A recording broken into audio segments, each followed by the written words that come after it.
नमस्कार, मैं हूं दीपाली राणा। आप देख रहे हैं योर मनी, आपका पसंदीदा शो जो हर कदम पर आपकी हेल्प करता है आपके फाइनेंसेस को बेहतर बनाने में और एक ट्रू गाइड का काम करता है। तो अगर आपके पास भी कोई सवाल है इन्वेस्टमेंट से जुड़ा हुआ, जानना चाहते हैं कब कहां कैसे शुरुआत करें, कैसे अपने सपनों को पूरा करें, कैसे छोटी छोटी सेविंग्स के जरिए आप बड़ा कॉर्पस बना सकते हैं, ये सब बातें आप पूछ सकते हैं योर मनी के प्लेटफॉर्म पर। आप हमें ईमेल, व्हाट्सएप या फिर सोशल मीडिया प्लेटफॉर्म्स के थ्रू जुड़ सकते हैं। yourmoney@nw18.com हमारी ईमेल आईडी है। 7045220000 हमारा व्हाट्सएप नंबर है। फेसबुक, ट्विटर पर जाइए, #आस्क योरमनी लिखकर अपने सवाल हमें लिख भेजिए। ये शो आप लाइव भी देख सकते हैं सोशल मीडिया प्लेटफॉर्म्स पर। आपके सभी सवालों को आंसर करने के लिए आज हमारे साथ है फिनसेफ इंडिया के फाउंडर और डायरेक्टर मृण अग्रवाल। मृण, नमस्कार, स्वागत है आपका। और क्वेरीज तो हमें एज यूजुअल काफ़ी सारे मिले हैं, क्वेरीज पर जाएंगे, लेकिन पहले आज बात करेंगे चिल्ड्रन फाइनेंसेस को कैसे प्लान करना चाहिए। यानी हर कोई वो इंसान जो अपने बच्चों के लिए कॉर्पस बनाना चाहता है, उनकी हायर एजुकेशन, उनके मैरिज गोल को पूरा करना चाहता है, तो किस तरीके से प्लान करे, कब कहाँ कैसे शुरुआत करे। क्या children specific mutual fund portfolio बताए, क्या कुछ children oriented mutual fund schemes आते हैं या फिर नहीं, या एक यूजुअल अच्छा पोर्टफोलियो क्रिएट करके आगे बढ़ें। तो पहले तो बताइए, अगर चिल्ड्रंस की ग्रोइंग नीड्स को मीट करने के लिए कैसे प्लान करें पेरेंट्स। नमस्ते दीपाली। और हाँ, आजकल काफी सर्वेज भी आए हैं कि बच्चों की पढ़ाई का जो कॉस्ट है, नॉट प्राइमरी एजुकेशन का, बट अगर हम हायर एजुकेशन के बारे में देखते हैं, जैसे पोस्ट 12 स्टैंडर्ड, तो इसके कॉस्ट काफी ज्यादा हैं। और जो इन्फ्लेशन भी है हायर एजुकेशन के कॉस्ट में, वो करीब 7 से 10% तक है। आजकल काफी बच्चे अब्रॉड भी जाना चाहते हैं पढ़ने के लिए, और इसका मतलब ये है कि जो आपको पूंजी कमानी है या जो आपको बचा के रखना है, वो बहुत ज्यादा अमाउंट है। क्योंकि अगर फॉर एग्जांपल अगर बच्चा यूरोप जाना चाह रहा है तो करीब 65 लाख टू 75 लाख का कॉस्ट आता है। बट अगर बच्चा यूएस जाना चाह रहा है तो एक 4 साल के कोर्स के लिए करीब 2 करोड़ रुपए लगेंगे। तो ये बहुत बड़ा अमाउंट होता है।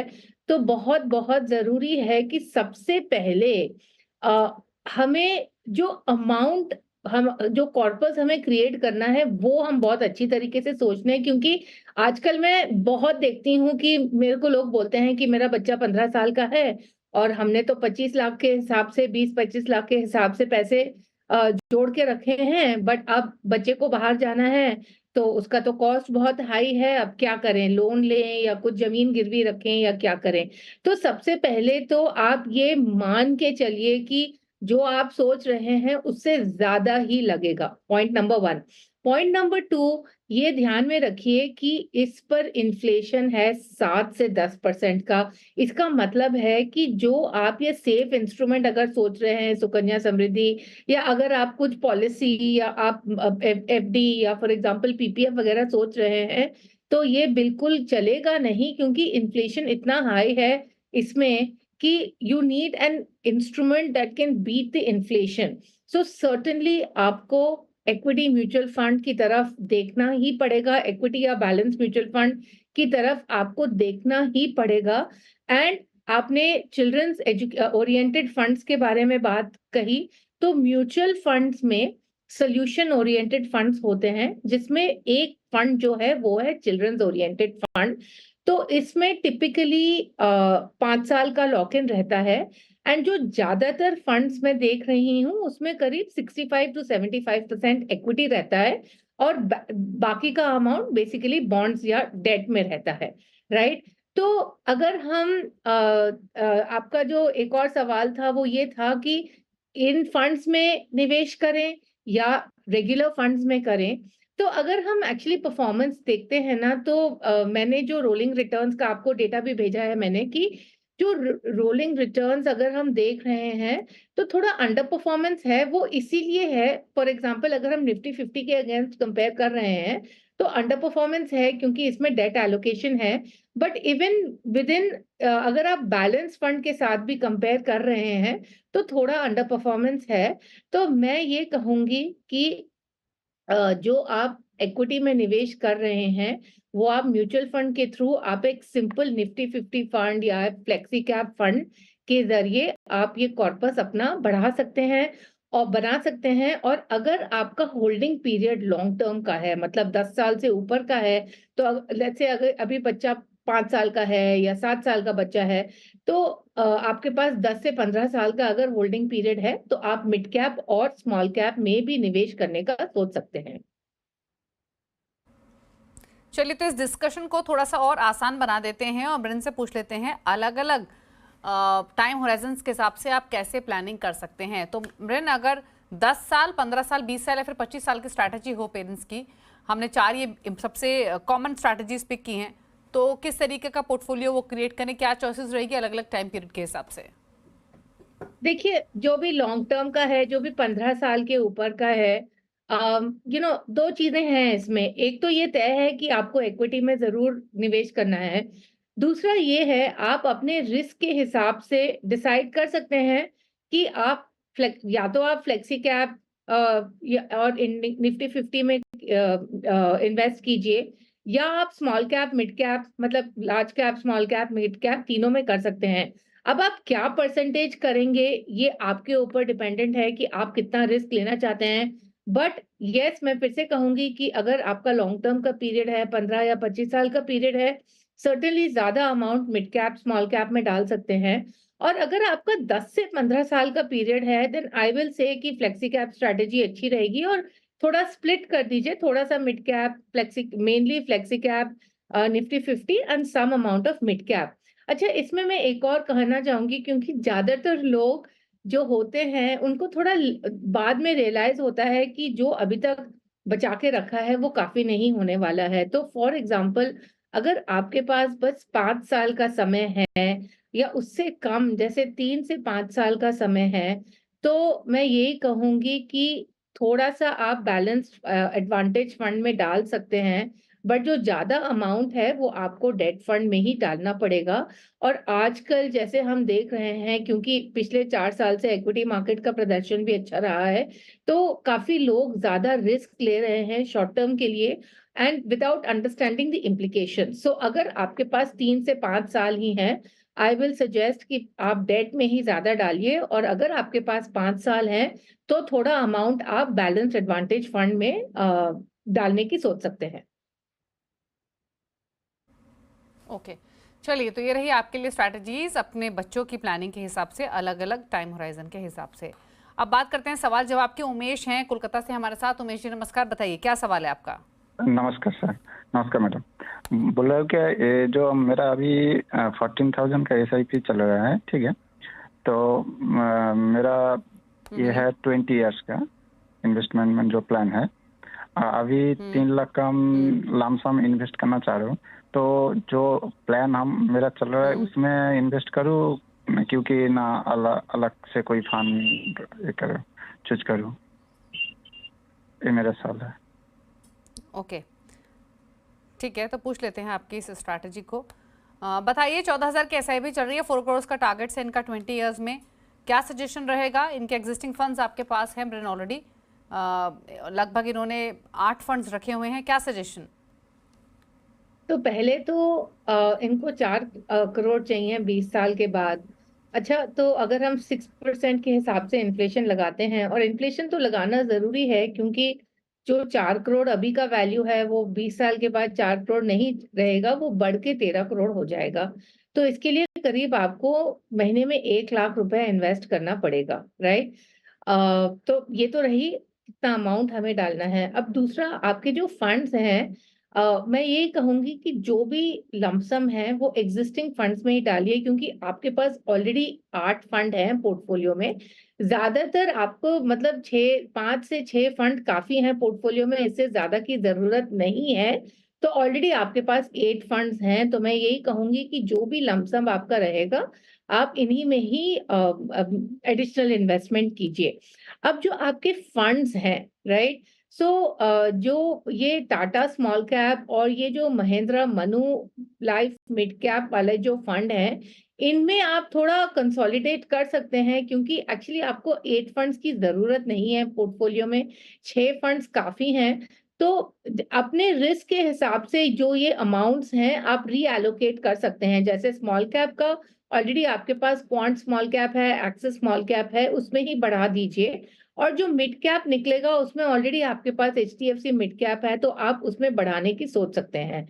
तो थोड़ा बहुत कंसोलिडेशन कीजिए, और बहुत जरूरी है कि हम बहुत ज्यादा अपने पोर्टफोलियो को ना फैलाएं, क्योंकि उसको फिर मैनेज करना बहुत मुश्किल होता है। और दूसरी बात, ऐसा नहीं है कि अगर हम ज्यादा फंड्स में पैसे डालेंगे कि हमारा रिटर्न बेहतर होगा, राइट? सो 6 फंड्स काफी हैं, जैसे कि मैंने कहा है, आप थोड़ा कंसोलिडेशन कीजिए और अपना जो इन्वेस्टमेंट अमाउंट है वो बढ़ाने की कोशिश कीजिए।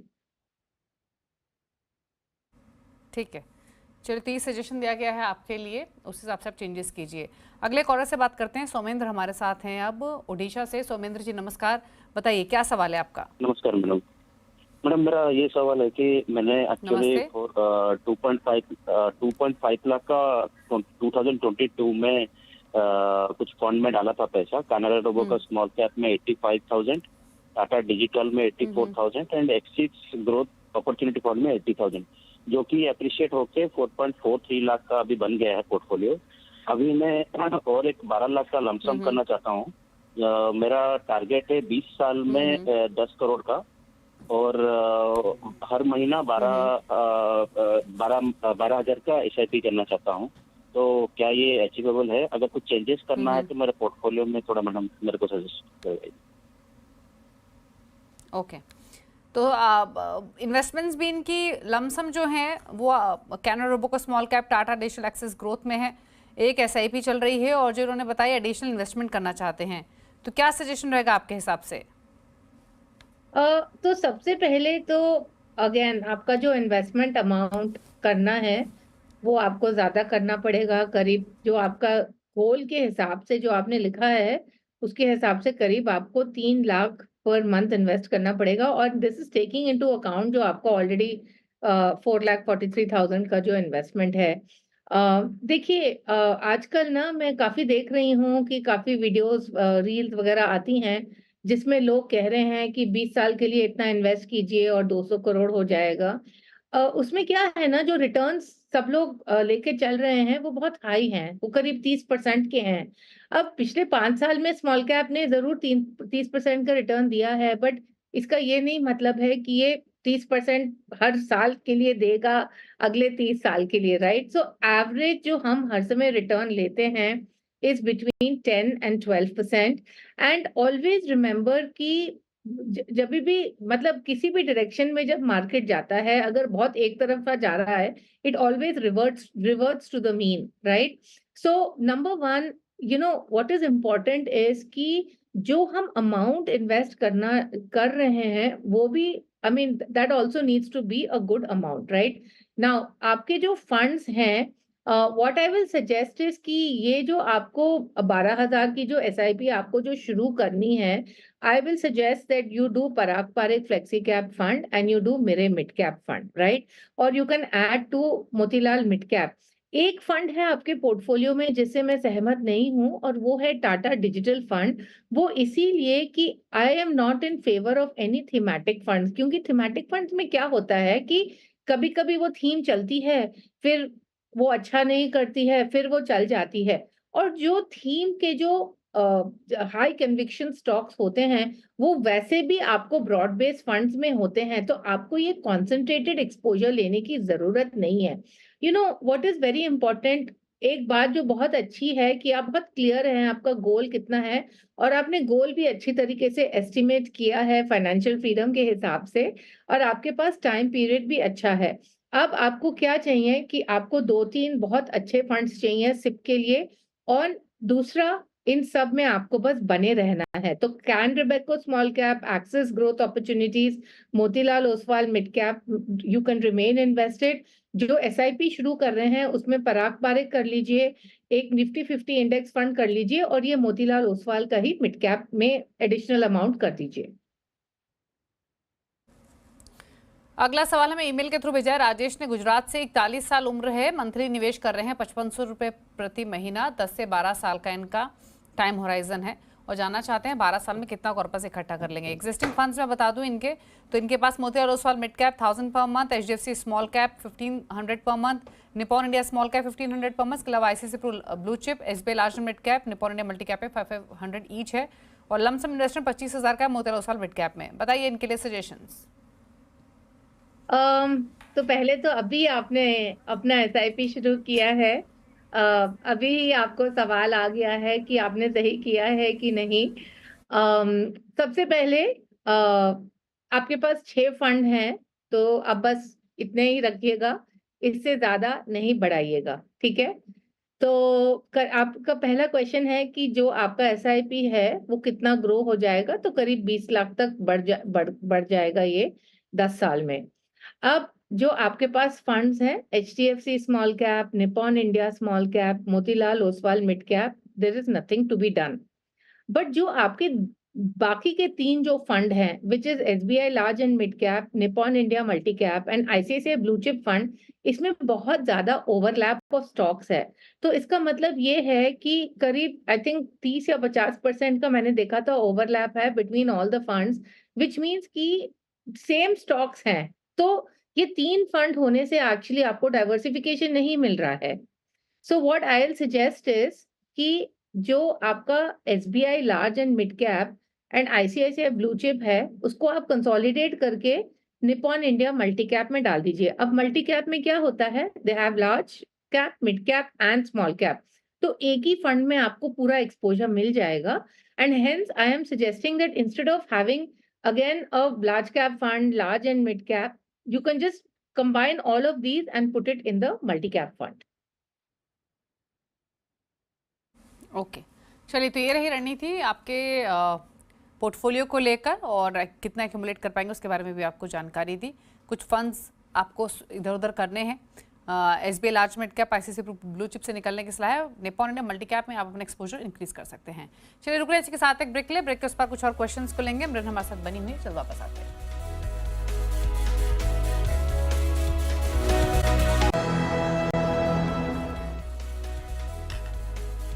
आप देख रहे हैं योर मनी, मृण अग्रवाल हमारे साथ बनी हुई आपकी क्वेरीज को आंसर करने के लिए। कुछ और कॉलर्स हमारे साथ कनेक्टेड हैं, उनसे करते हैं बातचीत। अगले कॉलर हमारे साथ हैं सवाल पूछने के लिए रमन गुप्ता दिल्ली से। रमन जी नमस्कार, बताइए क्या सवाल है आपका।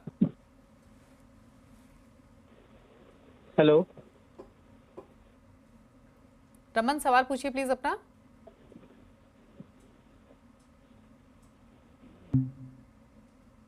रमन, आपको ऑडियो मिल रही है तो अपना क्वेश्चन पूछिए please.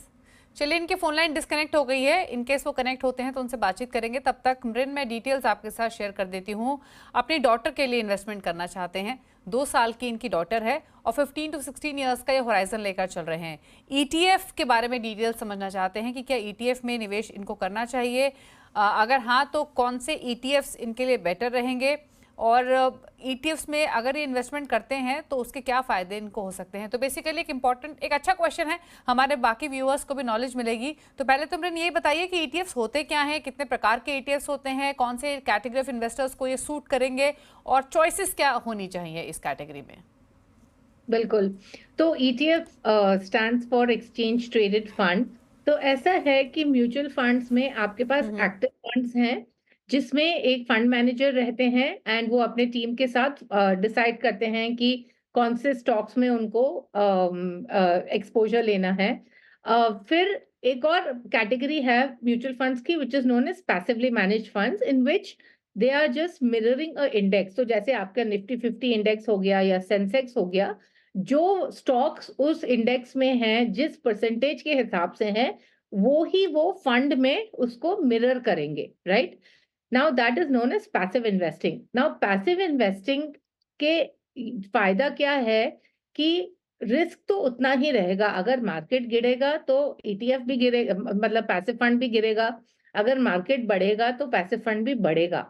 Difference in active and passive fund, सबसे बड़ा डिफरेंस जो है वो ये है कि पैसिव फंड्स में जो कॉस्ट है, जो एक्सपेंस रेशियो है, वो बहुत कम है compare to the actively managed fund. अच्छा, अभी जो पैसिव फंड्स हैं उसमें 2 टाइप के होते हैं, एक तो है इंडेक्स फंड और दूसरा है एक्सचेंज ट्रेडेड फंड। तो एक्सचेंज ट्रेडेड फंड ईटीएफ का मतलब है कि आपको इसमें अपने डीमैट अकाउंट के थ्रू, आपको अपने ट्रेडिंग अकाउंट के थ्रू जैसे आप शेयर खरीदते हैं वैसे ही इस फंड को खरीदना पड़ेगा।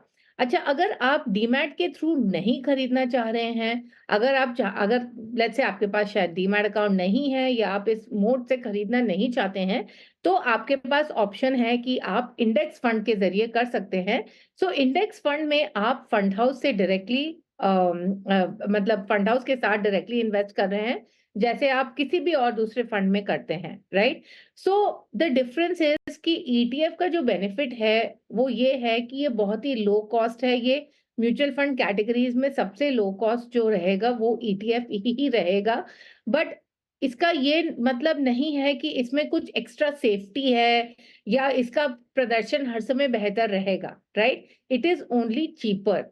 नाउ ईटीएफ्स बहुत तरीके के होते हैं, तो सिंपल वाले जो हैं ब्रॉड बेस्ड इंडाइसेस के, जैसे Nifty 50 index fund, Nifty mid cap 150, Nifty small cap 250 index fund होता है। फिर और बहुत सारे इंडाइसेस हैं जैसे low volatility, momentum, quality index, right? And इसके भी और भी ज्यादा जैसे sector based indices, like for example bank nifty index and all that, right? So different जैसे automobile for example or consumption index and all that, right?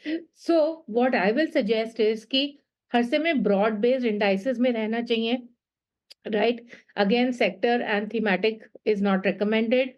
आपके जो broad based जो 3 indices हैं, आपको उसमें अच्छा डाइवर्सिफिकेशन करना चाहिए। जनरली मैंने क्या देखा है कि अगर लोग पैसिव इन्वेस्टिंग करते हैं तो एक बस निफ्टी 50 का करते हैं।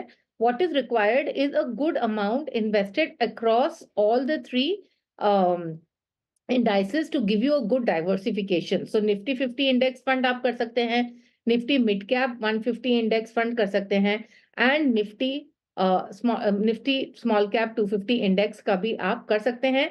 और वेदर आप इंडेक्स फंड करते हैं या ईटीएफ करते हैं, ये आपके कन्वीनियंस के आपको जो कन्वीनियंट लगे उसके हिसाब से आप डिसाइड कर सकते हैं।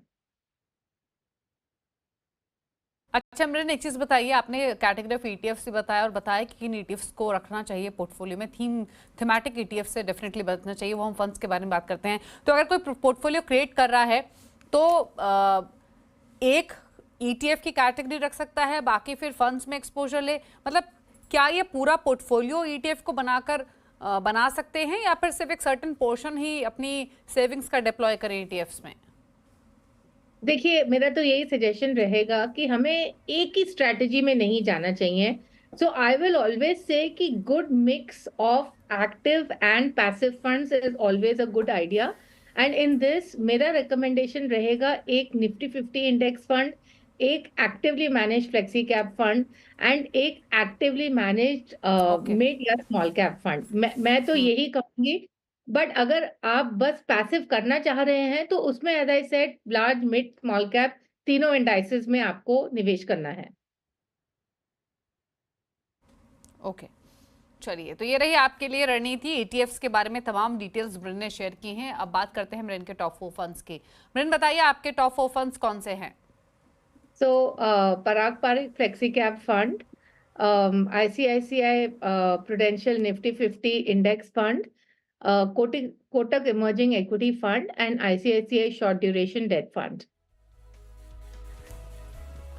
तो ये रहे मृन के टॉप 4 फंड्स, आपके स्क्रीन पर नोट कर लीजिए। इन्हें मिलाकर आप पोर्टफोलियो क्रिएट कर सकते हैं। शुक्रिया मृन, शो में आने के लिए और सभी क्वेरीज को आंसर करने के लिए। Thank you so much.